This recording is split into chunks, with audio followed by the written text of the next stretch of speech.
Hi everyone! Welcome back to my channel. This is Tintin. If you ever work on board or dreaming to be a seafarer, you know this feeling. That excitement when ship finally docks and you hear those magical words. Crew are cleared to go ashore. That's it. Everyone's ready, shoes on, pocket money ready, and the mission begins. Today, I'll share that seafarers love to buy when they're out in the port. And trust me, some of these are so familiar. You'll laugh because you've done it too. The snack hunters. The moment we step off the ship, the first target groceries or convenience store, you'll see crew members filing their basket with chips, instant noodles, chocolates, sodas, and yes, that favorite 3-in-1 coffee.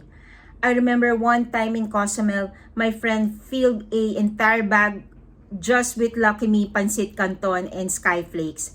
He said you'll never know when the mess will serve something you don't like. The toiletry raid. Then there's that crew who goes straight to the pharmacy or supermarket just to buy shampoo, lotion, deodorant, or razors. Why? Because on board, sometimes the brand you want isn't available or too expensive in the cruise shop. I even saw a friend buy 5 bottles of lotion in one port. I asked why that many. He said, dry skin on board is real. The internet hunters. Now, here's the most common one, the Wi-Fi warriors. Right after migration, you'll see everyone running to buy a local SIM card or packet Wi-Fi. And when they finally connect, boom, 300 messages from family, friends, and that one special someone. Sometimes you'll even hear people shouting, I got signal. And that's the whole group gathers in that one corner. Where's the signal strongest? The souvenir collectors. Of course, seafarers never forget their pasalubong duties. From magnets, keychains, shirts, or even local snacks, we love collecting little memories from every country. Some even have walls full of magnets from all over the world, from Italy to Alaska. Every piece reminds them on a place, a port, and a story. The tech lovers. Now, for those who love gadgets, ports like Singapore, Miami, or Dubai are paradise. Crew members buy new phones, tablets, or even game consoles because they're cheaper and tax-free. I remember one guy who bought a PS5 in Miami and carried it back on board like it was a newborn baby.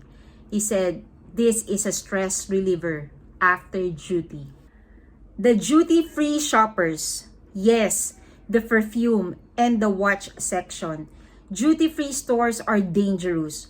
You just look around and then suddenly walk out with a new perfume or Ray-Ban shades.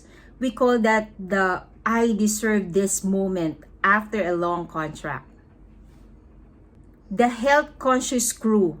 Some crew also stock up on vitamins, supplements, and medicines because staying healthy on board is a must. From vitamin C to pain relievers, we make sure our mini first aid kit is always ready. The pasalubong heroes. Before the contract ends, everyone becomes a pasalubong hero. Boxes filled with chocolates, perfume, shirts, all carefully packed for family back home. Because no matter where we go, there's always that para kay anak moment. So next time you see seafarers walking back to the ship with shopping bags, big smiles, and tired feet, remember, it's not just about shopping. It's about bringing a piece of the world back home, one port at a time. If you're a seafarer, comment below. What's the first thing you buy when you go ashore? Don't forget to like, share, and subscribe for more Life at Sea stories. Till next time, stay safe and see you on board.